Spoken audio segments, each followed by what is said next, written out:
Bile duct के cancer में कितने प्रकार रहते हैं? आइए जानते हैं। मेरा नाम डॉक्टर प्रवीण कुमार है। मैं कैंसर सर्जन हूँ। डाइजेस्टिव सिस्टम कैंसर्स और गायनेकोलॉजिकल कैंसर्स मेरा स्पेशलिटी है।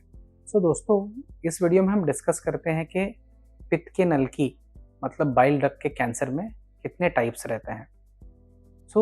जैसे हमने हमारे पिछले वीडियोज में भी डिस्कस किया है, पित्त की जो नलकियाँ हैं लिवर में पैदा होती हैं, जहाँ पे वो बहुत ही छोटे साइज़ के रहते हैं। ये छोटे साइज़ की पित्त की नलकियाँ दूसरे पित्त की नलकियों से मिल के बड़े साइज़ के बनते जाते हैं, जैसे कि ट्री के ब्रांचेस या पेड़ के ब्रांचेस रहते हैं वैसे। और फाइनली जाके दो बड़े पित्त की नलकियाँ बनती हैं, right hepatic duct and left hepatic duct. ये दोनों कंबाइन होते हैं कॉमन हेपेटिक डक्ट फॉर्म करने के लिए। और ये कॉमन हेपेटिक डक्ट जब पित्त की थैली की नलकी से जुड़ता है, इसको हम कॉमन बाइल डक्ट बोलते हैं। और ये कॉमन बाइल डक्ट पित्त को लेकर डिओडेनम की तरफ जाता है पैंक्रियास से ट्रैवल करते हुए। बाइल डक्ट का जब हम कैंसर बोलते हैं तो ये कैंसर ये पूरे बिलियरी ट्री में कहीं पे भी पैदा हो सकता है।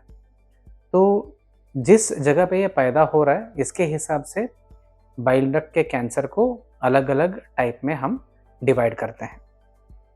तो अगर ये बाइल डक्ट का जो कैंसर है, ये बाइल डक्ट जो लिवर के अंदर हैं, इनमें पैदा हो रहा है, तो इसको हम इंट्रा हेपेटिक कोलेंजियोकार्सिनोमा बोलते हैं।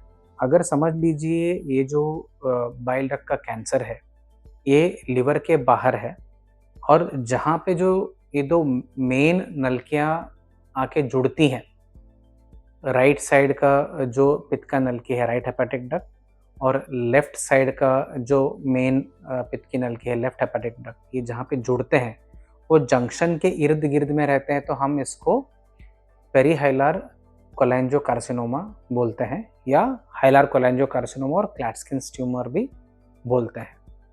तो ये है सेकेंड डिवीजन। जब बाइल डक्ट का कैंसर बाइल डक्ट की सबसे आखिरी हिस्से में रहता है, जिसको हम डिस्टल कॉमन बाइल डक्ट बोलते हैं, तब इसको हम डिस्टल कोलेंजियोकार्सिनोमा बोलते हैं। ये तीन अलग अलग प्रकार के बाइल डक्ट के कैंसर हो गए: इंट्रा हेपेटिक कोलेंजियोकार्सिनोमा, पेरीहाइलर कोलेंजियोकार्सिनोमा एंड डिस्टल कोलेंजियोकार्सिनोमा। क्यों ये डिवीजन ज़रूरी है? क्योंकि हर एक टाइप के कोलेंजियोकार्सिनोमा या बाइल डक्ट के कैंसर के लिए अलग ट्रीटमेंट है। समझ लीजिए कि ये बाइल डक्ट का कैंसर लिवर में पैदा हो रहा है, मतलब इंट्रा हेपेटिक कोलेंजियोकार्सिनोमा। इसमें जब सर्जरी होता है तो लिवर का एक हिस्से को निकालना पड़ता है। जब बाइल डक्ट का कैंसर बाइल डक्ट के आखिरी हिस्से में है, मतलब डिस्टल पार्ट में है, तो हम यहाँ पे मोस्ट कॉमनली विपल्स सर्जरी करते हैं। तो ये कंप्लीटली अलग टाइप का सर्जिकल ट्रीटमेंट हो गया। जब हम बीच की बात करते हैं हाइलर कोलेंजियोकार्सिनोमा में, इसमें अलग अलग टाइप्स हैं। इसके हिसाब से हमें थोड़े कंडीशंस में सिर्फ पित्त की नलकी को काटना रहता है, थोड़े कंडीशन में पित्त की नलकी के साथ लिवर को भी काटना ज़रूरी बनता है। तो अलग अलग टाइप के लिए अलग अलग टाइप के सर्जिकल ट्रीटमेंट है, इसके लिए ये डिवीजन बहुत ही इम्पॉर्टेंट है।